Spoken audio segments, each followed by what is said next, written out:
Maybe it's my imagination, but it looks like a little less snow up there than there was the other day. It's sure warm down here today. The overnight low was only 35. That's pretty unusual for almost Thanksgiving. Good morning, folks. So today I just got back from checking my very few traps, and today was the first day I haven't had anything, which is kind of strange. In past years, I could check those traps, the very same, just two underneath that one culvert. I could check those twice a day and usually end up with a catch every time. Probably 3 years ago now, I was down there checking traps, and I looked down and here's a dead duck. And sometimes the ducks will get caught on the beaks from puddling around where the traps are. They stick their nose in there and get caught. And I thought that's what happened. And I reached down to get my trap. Well, it was still set. The duck was just dead right there next to it. And I thought, well, that's kind of weird. And I looked down the ditch, and here's another dead duck, and another, and another, and another. And anyway, I went down to Fish and Game, and I told them something strange is going on here. So there's a bunch of dead ducks down here. So the game warden came with me, and we went down to where my traps are, and we picked up a whole garbage bag full of them. And I don't remember the exact number, but it was nearly 100 ducks that the Fish and Game cleaned up out of that spot. And they think that it probably was ergot poisoning, which comes from grain, rotten grain. But ever since then, I pulled my traps out that year, not knowing what was killing the ducks. I didn't want to mess with the muskrats. And ever since then, there hasn't been as many muskrats in there. So I don't know if somebody has put out some sort of poison grain to get rid of them, or if it's just natural thing, or what it is. But last couple of years I haven't got near as many as normal out of that spot. I was talking a little bit about the fur market yesterday. I wanted to read you a little bit a couple of these magazines. It not looking very good for fur prices this year at all. Fur Fish Game magazine has always been one of the best, and it's really the only one I've subscribed to and never, that I can remember, let it slide even a year. I used to subscribe to, Field and Stream and Outdoor Life and, I don't know, a bunch of others, and some other trapping magazines. Over the years, they became more ads than magazines. Western Horseman was another one I really liked, but they, instead of having training tips and talking about gear and stuff like that, it became more horse trailers and pickup trucks that I can't afford to buy. So I did away with their magazine. Also, the paper they printed on it's got a weird feel to it. I didn't enjoy even holding them and reading them anymore. But Fur Fish Game magazine, growing up, my Uncle Bill took me to a black powder rendezvous, and actually the whole family, in Montana in 1976. And I was 10 years old. And that kind of got me hooked on the mountain men and the trapping and the whole history end of trapping.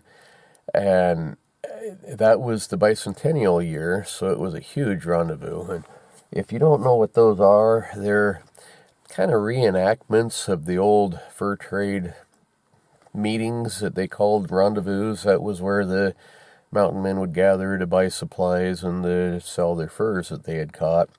And that one had, I don't remember how many teepees. There was a lot of teepees. Big camp, really big camp, and bonfires at night, and everybody's dressed in buckskin leather and as close to period time as they could. Nothing was allowed that was, past that time frame and all that stuff. And, You didn't see ice coolers or anything like that. They were there, but they were covered up in a blanket or in a wooden box that looked period time. And anyway, it was a lot of fun. And I was living in Nevada at the time. He lived in Washington State, and I got a trap or two from him. And I wanted to learn to trap so badly, and had nobody to teach me. Dad wasn't into it. Well, for Fish Game magazine, most of what I know I learned from this magazine. And over the years, too, it has gotten to be less how-to and more stories, which I'm kind of sorry to see, but they have a lot of articles and stories on how to do different things. Somebody comes up with a new idea, they put it in here. But anyway, it's a great magazine. And their fur market report, I've always noticed that whatever they quote in for the price, you can usually figure on average about half of that. When you look at the fur market and the price of wild fur that they're quoting as being possible, that's the top dollar. That's the most you're probably going to get. The average price will be less. And some things like bobcats, you'll end up with several bobcats, not very many, but several that'll bring well over $1,000. So that boosts the average overall from, say, $50 to, $200 or $300 on average. Majority of them, you're not going to get $1,000 for a bobcat. I mean, that is a very few. You're more likely to probably get between $150 and maybe $300 or $400 if you're lucky. And that's kind of average throughout the years too. That's not saying this year. But anyhow, prices aren't looking good for a lot of reasons. One of them is world politics. And if you haven't seen it, well, they're saying that World War III has already started. Well, heck, I'll show it to you here. Hold on. World War III has officially started. Nightmarish warning issued by Ukraine's ex-military boss, with North Korea, Iran, and China backing nuke-obsessed Putin.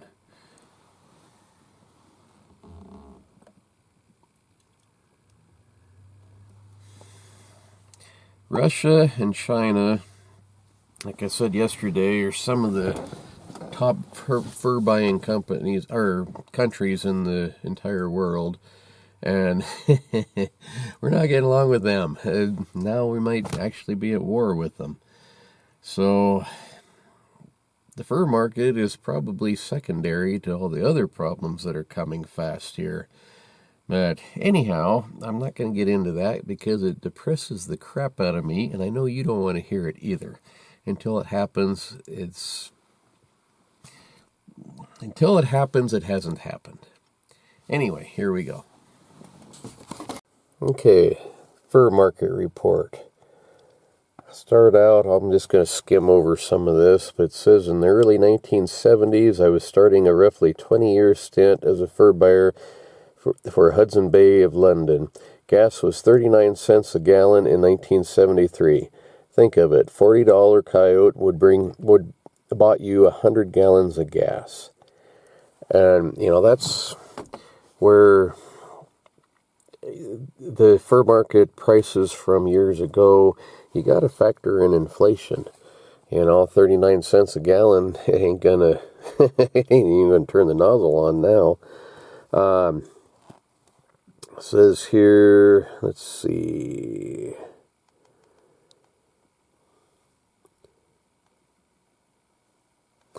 Here we go. Things have sure changed. Gas and lodging prices have made running the road almost prohibited.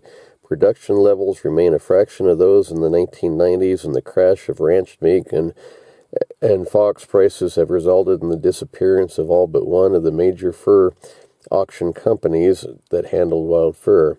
It is more expensive to host trapper auctions, and many states have opted for one annually.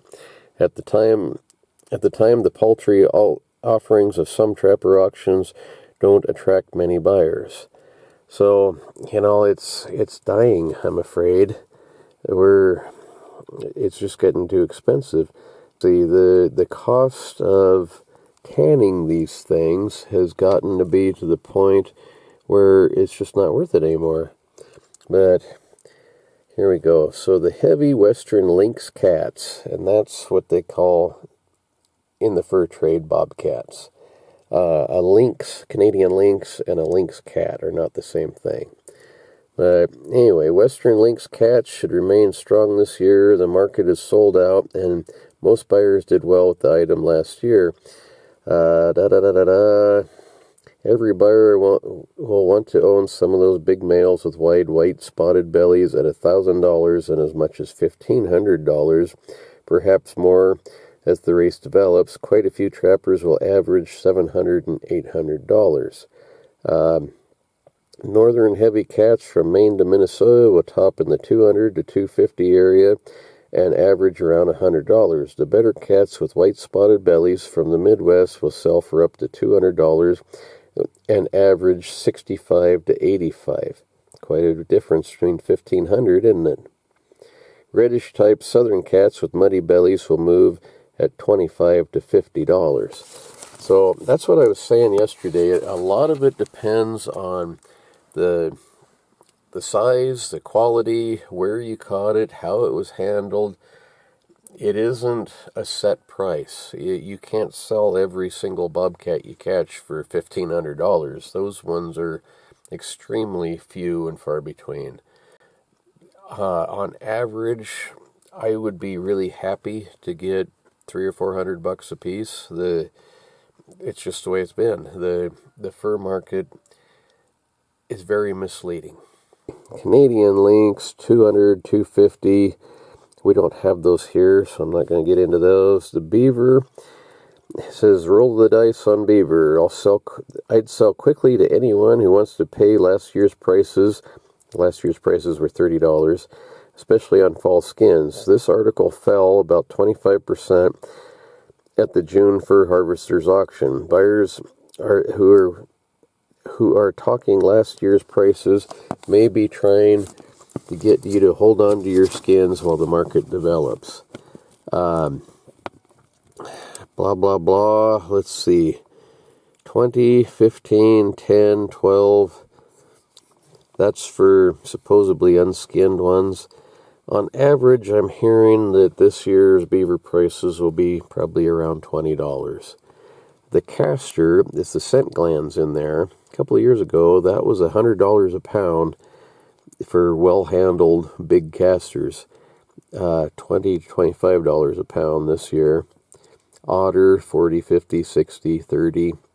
Like I say, these things are all over the board.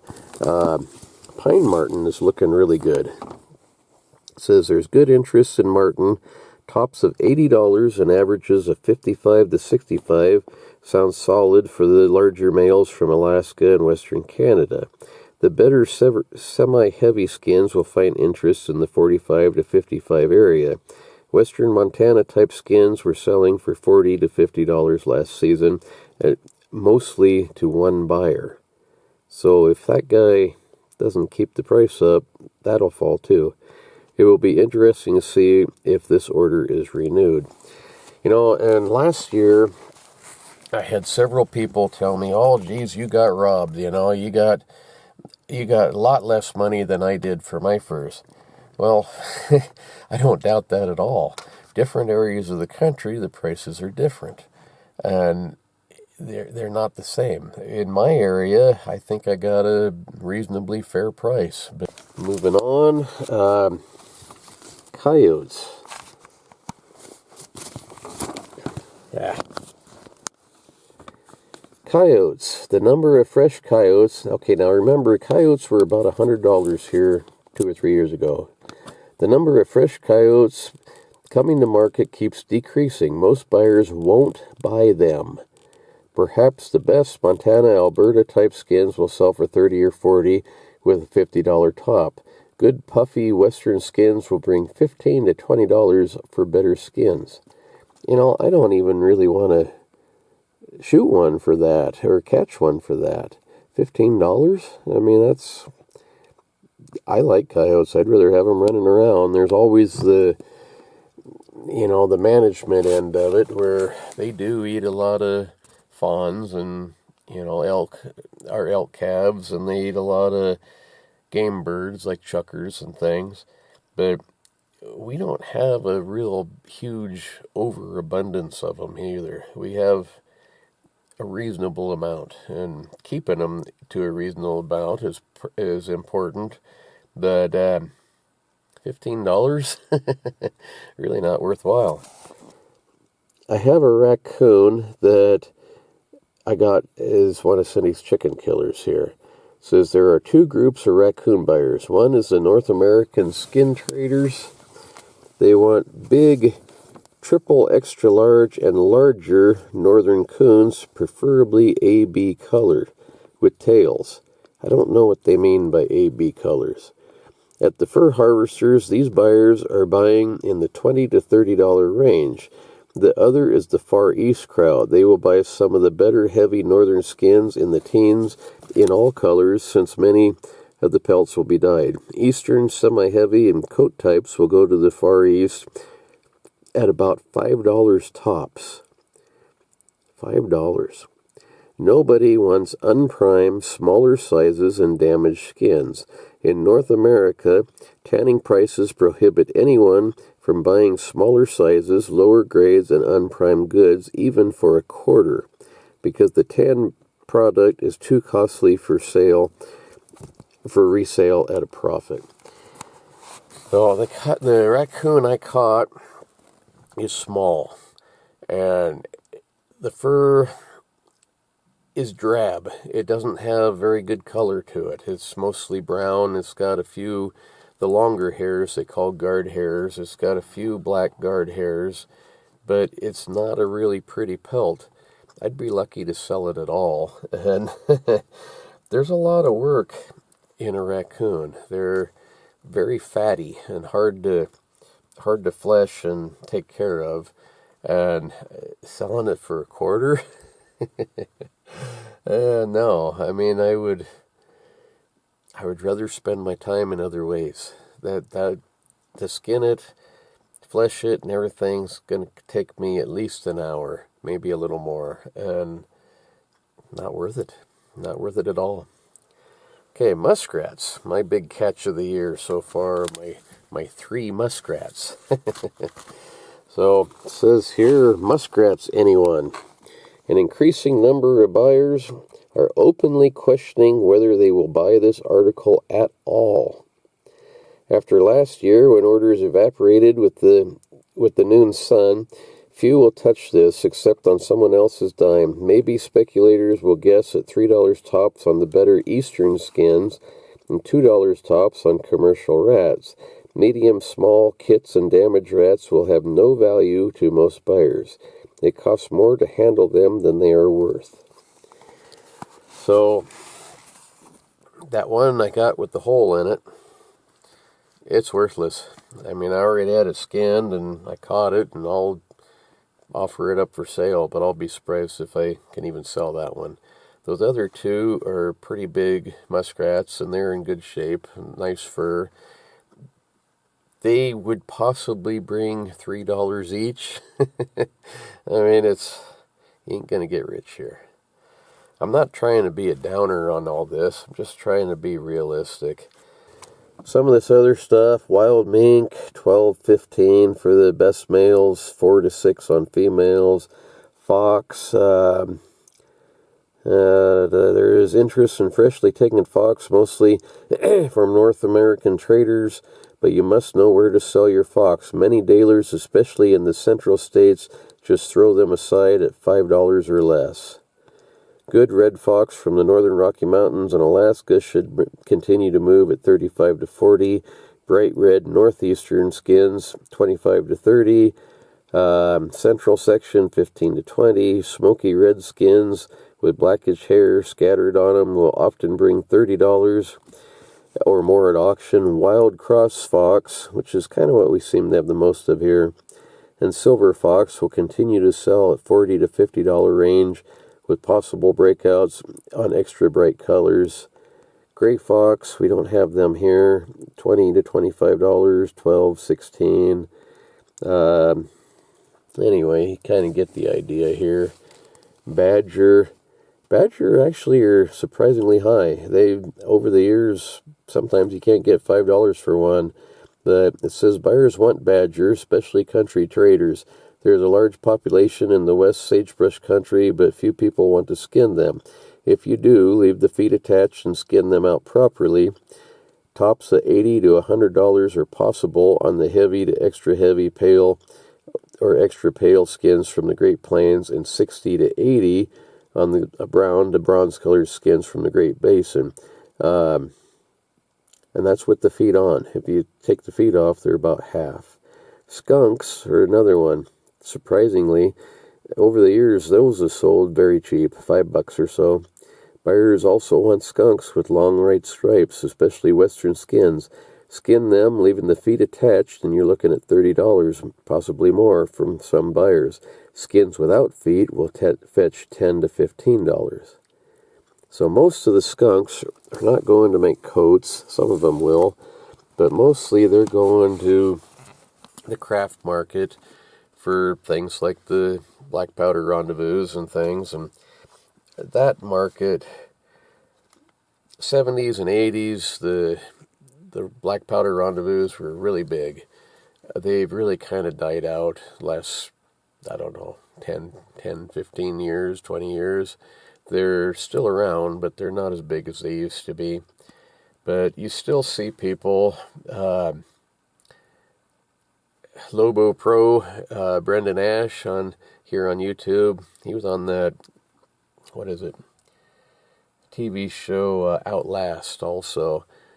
He had a skunk hat on one of his videos not very long ago. But things like that, they want the feet on them. Otherwise, it doesn't matter if you're making a fur coat, they don't leave the feet on. But anyhow, it's going to be an interesting year to see how all this kind of plays out.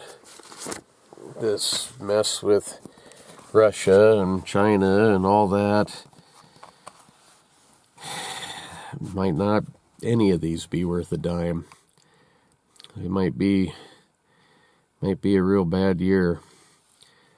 I'll throw it in here also, but I think it was Finland, Sweden maybe, I don't remember.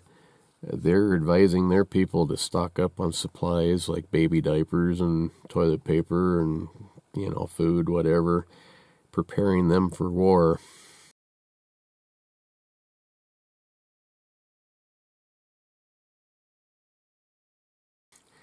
So that ain't a good sign. I keep preaching at it. Hillbilly has too, that get some supplies. You don't have to go overboard. You don't have to build some bomb shelter in your backyard or whatever, but stock up on a few things that you use a lot of, medicine being one of them. If you're on, blood pressure medicine or who knows what, see if they'll get you a year's supply. If your doctor will do that, you won't have to worry about it for a little while. And I don't know, things are looking scary. You can't go wrong by having more than what you need. You'll use it eventually, and by the time you use it up, the price is going to be higher anyway, so you'll be money ahead. Anyway, enough of this depressing video. See you folks tomorrow. Bye.